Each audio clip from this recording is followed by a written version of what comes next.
minjemin uang orang, kita itu akan dianggap seperti malaikat. Tapi begitu kita nagih, kita dianggap kayak kita malaikat juga, pencabut malaikat nyawa. laut. Saking baiknya sampai suami itu bilang gini, "Dok, kalau memang istri saya ini psikopat, ini kan berarti sakit ya dok ya. Tolong dok, dokter sembuhkan. Saya masih cinta sama istri saya supaya istri saya ini kembali." Kalau seandainya saya ini menghadapi pelaku majak korban itu harus gimana? Buanglah masalah pada pakarnya. Bersama psikiater. Buat apa susah? Bahtera Yuda, 96.4 FM. Jujur Dokter Aimi, saya ini paling sebel banget ya kalau ada yang namanya PMK. Tahu nggak PMK? Apa PMK? Pemadam kebakaran. Bukan. Ngapain saya sebel sama PMK? Justru berterima kasih. PMK di situ pelaku majak korban. Sebel banget loh, ya kan? Jadi kan saya punya cerita nih, saya ini kan apa ya, diutangi lah gitu ya. Udahlah saya utangi, namanya juga ya masih keluarga, teman baik juga ya toh. Nggak diutangi gimana? Awal-awal sih oke.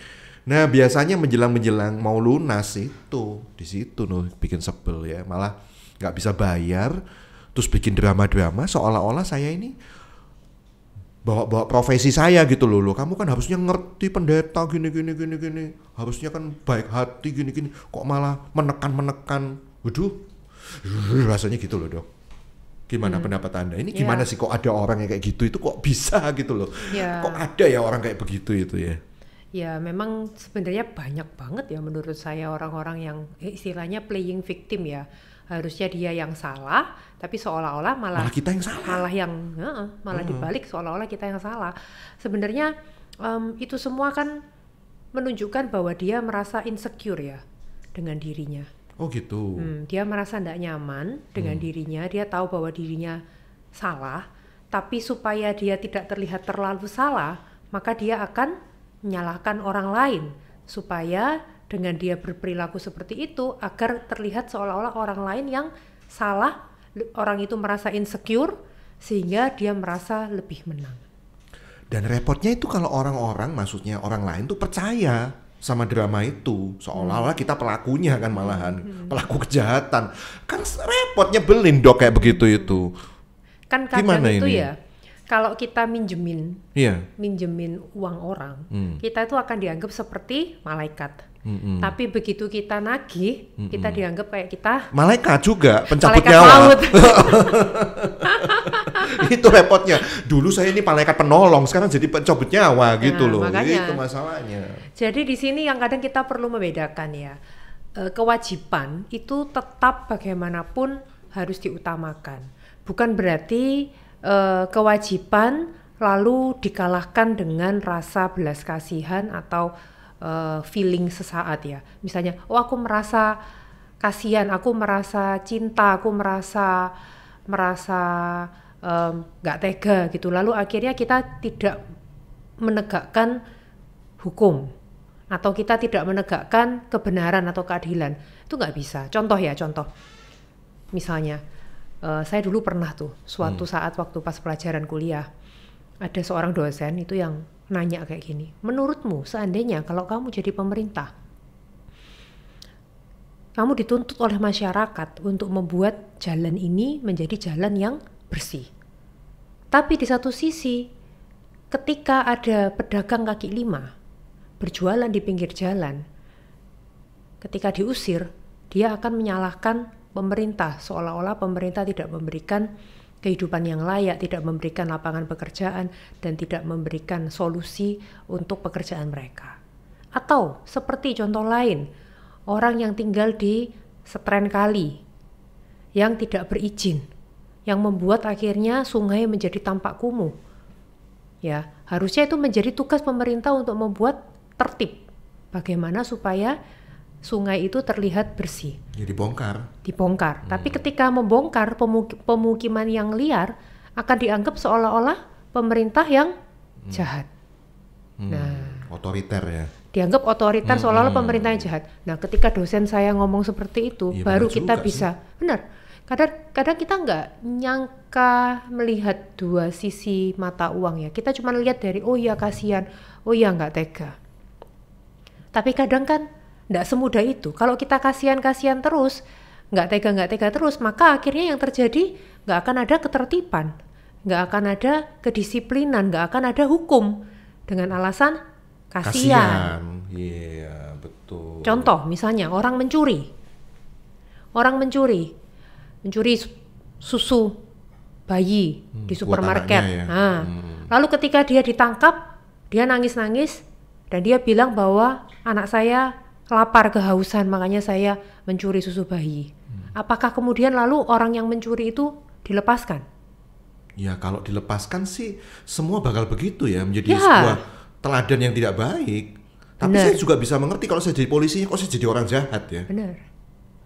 Dilema juga sih ini. Makanya dilema, nggak semudah itu. Kadang untuk menegakkan hukum itu nggak semudah itu. Makanya kadang di sana kita perlu mencari titik tengah, gitu. Makanya kenapa misalnya contoh kayak pemerintah kan akhirnya menyediakan pelatihan kerja untuk para pedagang kaki lima atau menyediakan tempat untuk para pelaku usaha kuliner. Kan ada beberapa yang di pinggiran mall disediakan satu tempat di sana buat PKL agar apa? Mereka jadi tertib. Iya. Mencari titik tengah itu dalam arti yang harus berusaha itu dalam hal ini contohnya dalam hal saya yang diutangi tadi ya. Ya mestinya dia pelaku kan, tapi jadi kayak korban seolah-olah jadi pelaku. Berarti dalam hal ini yang cari titik tengah itu yang mau ke tengah itu saya gitu. Harusnya keduanya. Keduanya. Iya seolah-olah kayak oke kita molor misalnya. Itu kan saya lagi-lagi jadi korban kan saya. Ya kan nggak enak di saya gitu. Nggak enak, benar. Makanya memang kalau udah ngutangin, menurut saya harus ada jaminan dan harus ada hitam di atas putih. Iya juga sih, saya salahnya juga gitu ya karena kenal baik gitu. Masih keluarga juga, itu repotnya kayak gitu ya. Jadi sebelumnya pelaku macak korban itu playing victim. Sebenarnya dia tuh tahu ya kesalahannya ya. Harusnya dia tahu. Kadang-kadang kayak nggak merasa bersalah gitu loh. Ada orang-orang yang sebenarnya mungkin playing victimnya tingkat rendah. Jadi dia akan masih ada merasa bersalah. Dia masih bisa memahami. Tapi ada juga yang playing victimnya udah tingkat tinggi, yang manipulatif. Memutarbalikkan fakta, nggak merasa bersalah, yang malah menuduh yang enggak.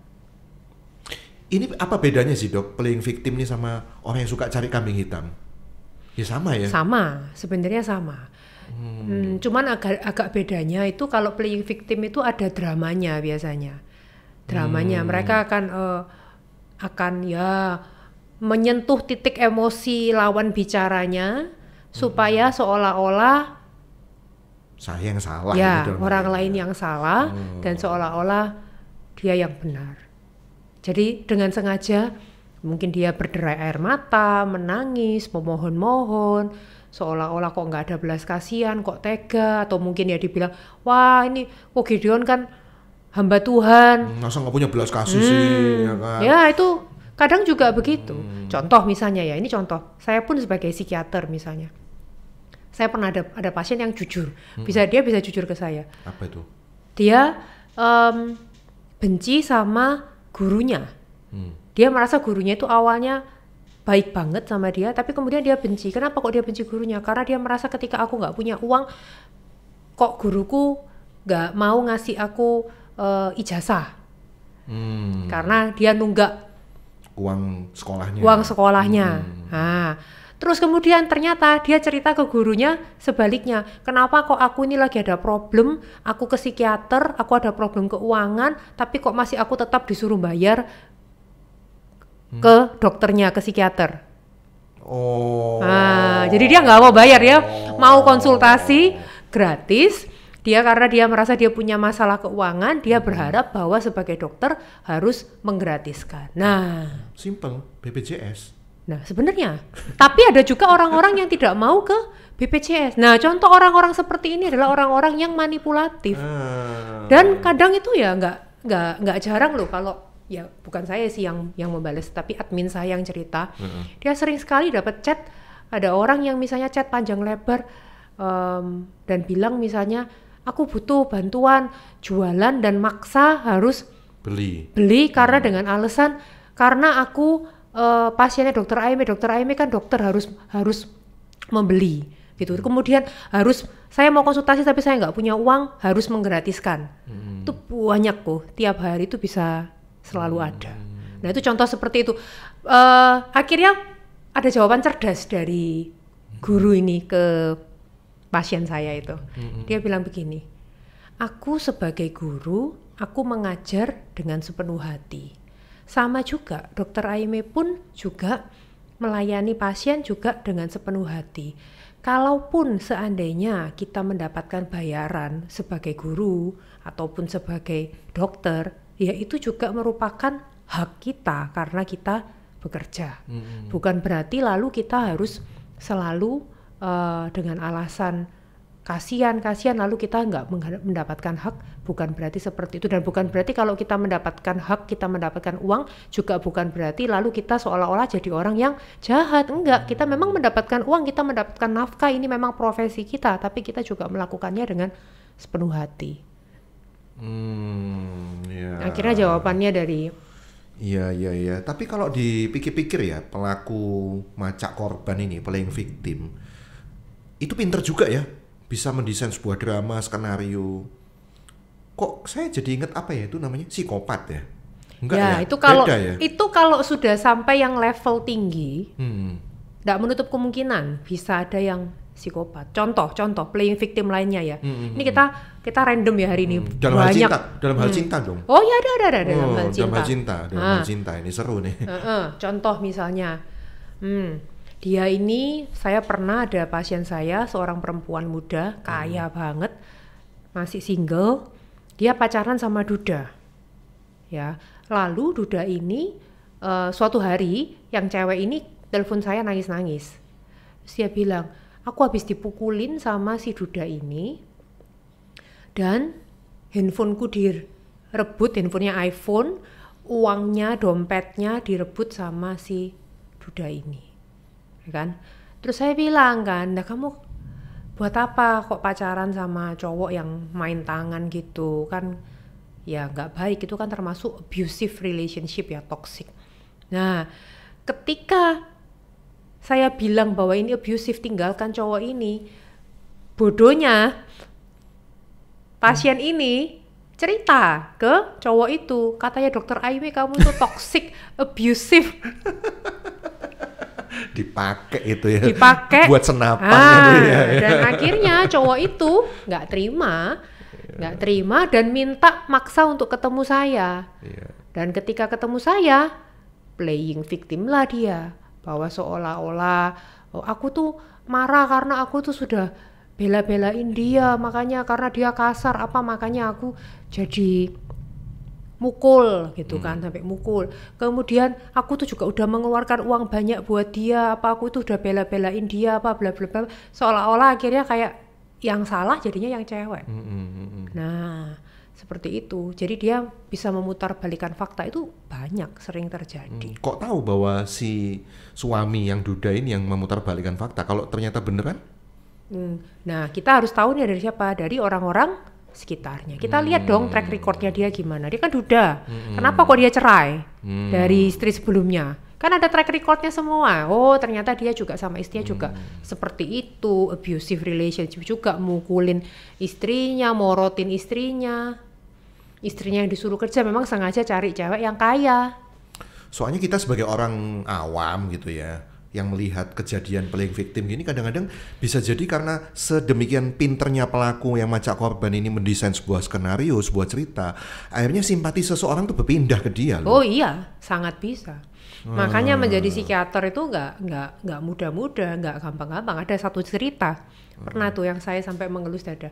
Seorang perempuan datang, dia bilang, suami saya itu gila dok. Lu gilanya apa? Suami saya itu curigaan. Curiga gimana? Dia menuduh kalau saya selingkuh. Sampai di poin sana, saya mengira, oh beneran ini suaminya yang selingkuh ini. Saya kira begitu. Hingga akhirnya saya minta, oh ya udah ibu keluar dulu, gantian nih suaminya yang masuk kan. Ketika suaminya masuk, baru suaminya cerita dan menunjukkan bukti-bukti bahwa ternyata ceritanya nih cewek ini tuh menjadi kayak berteman dekat dengan seorang pria, saking deketnya sering liburan bareng keluarga, dan ketika sang suami ini mandi di dalam kamar hotel, istrinya ML dengan teman baiknya itu di kamar hotel itu, dan dia bisa menunjukkan bukti-buktinya, bukti fotonya, bukti ceritanya secara detail. Setelah ketemu suaminya baru saya kayak tersadarkan, oh ternyata yang playing victim ini istrinya. Si istrinya yang Anda sempat percaya. Yang sempat percaya, dan saking baiknya suaminya, tahu jawaban suaminya itu apa? Dia malah bilang gini, Dok, kalau istri saya itu suka memutarbalikkan fakta itu manipulatif gitu, apa namanya? Terus kan saya bilang, ya ada kemungkinan istrinya ini antara borderline personality atau psikopat, tapi kalau udah sampai putar balik kemungkinan psikopat, karena nggak ada rasa bersalah kan, istrinya malah nyalain suaminya kan, malah saya disuruh ngobatin suaminya supaya suaminya itu jadi tenang, supaya nggak marah-marah sama dia, padahal dia yang salah kan, maunya istrinya kan gitu. Saking baiknya sampai suami itu bilang gini, Dok, kalau memang istri saya ini psikopat, ini kan berarti sakit ya Dok ya, tolong Dok, dokter sembuhkan, saya masih cinta sama istri saya supaya istri saya ini kembali. Saking baiknya suaminya. Oh so sweet. Teman saya bilang, kalau ini psikopat, ini kan gangguan kepribadian, kita nggak bisa ngubah watak kepribadian seseorang, nggak bisa. Hah? Artinya kalau psikopat nggak bisa diapa-apain gitu? Kalau watak psikopat nggak bisa kok. That's the sad truth, the ugly truth. Fakta yang kita nggak bisa mengubah watak kepribadian seseorang untuk dari jahat jadi baik. Kita bisa psikoterapi, konseling, dalam arti kita ajak ngobrol untuk memberikan dia insight, pemikiran. Coba bayangkan di posisinya suamimu, coba bayangkan kalau di posisinya dia, kalau diperlakukan seperti itu. Tapi tidak menjamin bahwa dia akan berubah kalau dia tidak mau berubah. Membuat dia mau berubah gimana? Nggak bisa juga? Nggak bisa. Kemauan itu kan, willingness itu kan dari tiap orang. Saya sebagai terapis mau dia berubah, suaminya mau dia berubah. Pertanyaannya, istrinya mau nggak berubah? Iya repot juga ya kalau nggak merasa bersalah. Makanya tadi saya tanya, kalau pelaku macak korban tuh tahu kan dia mestinya bersalah kan? Tahu kan mestinya kalau nggak bayar utang itu salah gitu ya. Tapi kalau itu dua psikopat, dia nggak merasa bersalah ya kalau nggak bayar itu ya. Nggak merasa bersalah. Makanya kenapa kok misalnya kayak saya sebagai dokter pun ya, pernah nggak misalnya saya menggratiskan pasien yang nggak mampu? Pernah. Justru ya kadang ya kalau pasien yang benar-benar nggak mampu, mereka itu mau loh bayar. Mereka tuh bilang, Dok, saya bayar berapa? Tapi kita yang nggak tega kan. Kita udah tahu kan kalau dia itu nggak mampu, ya kita nggak tega, kita gratiskan. Tapi ada juga, saya pernah juga dapat pasien yang datang ke tempat praktek naik mobil, tapi nggak mau bayar juga ada loh. Ya naik mobilnya mungkin inilah car online lah kali. Enggak, parkir di depan kok. Parkir di depan. Jadi intinya kita berhadapan dengan manusia itu memang unik dan berbeda-beda. So maksud saya gimana ya kalau seandainya saya ini menghadapi pelaku macak korban itu harus gimana gitu? Ya harus ngikuti kemauannya dia gitu. Harus tegas. Contoh ini nih, gara-gara ngomong tentang ini, ada juga pernah kejadian satu pasien juga seperti itu. Dia bilang, Dok, nanti ya saya transfer. Jadi dia udah konsultasi nih selesai. Nanti ya saya transfer, alasan katanya nggak ada sinyal.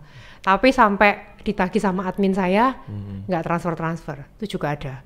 Nah, kemudian dia mau daftar lagi untuk konsultasi lagi berikutnya. Sudah nggak bayar di awal, sekarang mau daftar lagi. Daftar lagi. Nah, terus, harus bagaimana? Ya harus tegas. Gimana? Admin saya sih waktu itu yang bilang, saya nggak nyuruh admin saya. Untungnya admin saya udah pintar sendiri, dia udah gerak sendiri. Mohon maaf Kak, mohon kalau memang mau daftar di yang pembayaran yang kemarin tolong diselesaikan dulu, baru bisa mendaftar untuk yang berikutnya. Kalau enggak ya udah di blacklist, udah nggak bisa. Ini keterlaluan ya, udah nggak bayar mau nggak bayar lagi, aduh. Loh, ada orang-orang seperti itu ada. Kayaknya saya harus sewa admin Anda deh untuk nagih hutang. Kok kayaknya profesional banget ya admin Anda ini. Iya, jadi harus tegas ya memang ya. Harus tegas. Kadang-kadang ya nggak sampai hati sih Dok kalau dia udah mulai melas-melas gitu ya istilahnya ya kayak gitu ya. Jadi kesannya kok saya jadi orang jahat gitu loh. Ya, makanya kalau memang waktu pas melas-melas gitu, kita harus bagaimana meresponnya supaya nggak bertengkar gitu kan. Ya kita pakai kata validasi perasaannya dia dulu. Misalnya, oh ya saya prihatin dengan kondisi Anda, saya juga ikut bisa mengerti kalau Anda sekarang sedang kesusahan. Kalau keuangannya lagi seret, saya bisa paham, pasti nggak mudah berada di posisimu. Gitu dulu kok. Ngomong gitu ya? Validasi dulu perasaannya. Tapi kemudian saya nggak bisa loh itu. Paling saya diem aja kalau dia ngomong gitu, diem. chatnya nggak tak baca, maksudnya dibaca tapi nggak dibales. Ya kita rasanya mangkel gitu loh. ya mangkel. Tapi kita Kok kalau bisa ngomong gitu? Kalau mau supaya hubungannya enak, bilang validasi dulu. Iya, saya bisa mengerti, saya prihatin. Baru kemudian, tapi mohon maaf. Kalau Apa bisa ini? tetap dibayar karena saya juga butuh uang ini untuk begini. Jadi namanya teknik apa ini namanya? Namanya agree to disagree.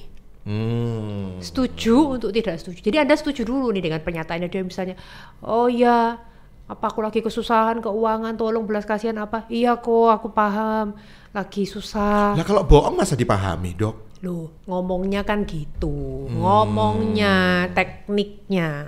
Ya, Tapi kemudian baru yang menjadi kewajibannya tolong diselesaikan. Ya nggak mungkin kan, kalau kita mau seperti itu terus, mengandalkan perasaan terus, mengandalkan rasa